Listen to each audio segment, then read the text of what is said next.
three biggest problems right now from the standpoint of Tech London advocates on the horizon. What are they? Biggest issue that we're dealing with, shortage of talent.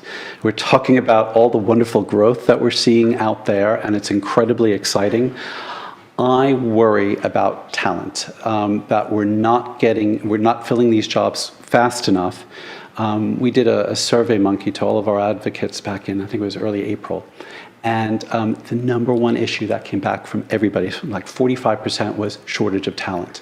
Not only for startups. You go and speak to Sarah Wood at Unruly, she's got 20 or 30 job vacancies. But you talk to the bigger players, and they're all recruiting for the software developers, the coders, that C-suite below the founder. If you go on to adzuna.com, how many job vacancies are there in London in software and IT? 30,000. They update it every week, and it's astonishing.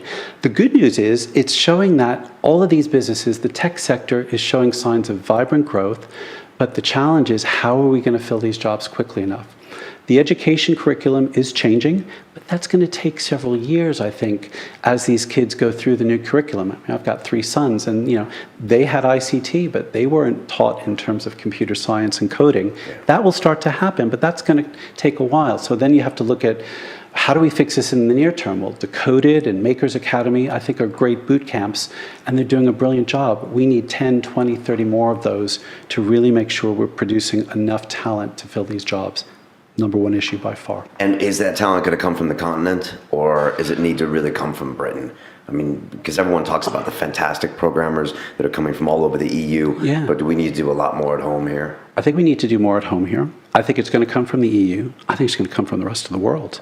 When I talk to some of the advocates in the group, if you talk to Efi Shakarel, who runs Mubi.com, a video streaming business, he's a Turkish national, went to Stanford Business School, set up his business there, came here, raised $5 million, and he said, Russ, my investors said, here's money, go and hire the best talent that's out there in the world. And he said, couldn't do it. Because yes, I needed to look in Britain and the EU, and there's great talent here, don't get me wrong, but he said, I wanted to look globally, and the challenges that I faced were very significant. Another guy called Juan Guerra, who is a Mexican national, who came here to go to university and then set up a business called Student Funder. He's been here for 2 years running that business. The stories that he would tell you about trying to stay here and work. And he said, look, I've turned around and I've hired 4 British nationals into my business. So I'm an overseas national coming here, creating jobs locally, and it's hard going. So one of the issues that we're raising through our immigration group, and I've had the benefit of meeting the Minister for Immigration a couple times, is to say, look, immigration policy, the way it stands, is tricky when it comes to the tech sector. And there is a lot of noise out there about limitations and now potentially limiting freedom of movement even across the EU. I've said, look, don't underestimate the negative reverberations that will have to some world-class talent around the world who will look around and say, wow, there's some bad noise coming out of here. Do I really want to come here? So that's another issue that we're trying to deal with.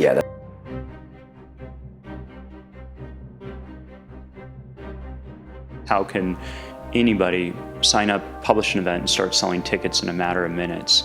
We love the notion of people gathering. We really thought about low friction. We want to be that cable TV of live experiences. We basically broke all the startup rules. It's fairly insane to go into a business venture with your fiance. My advice,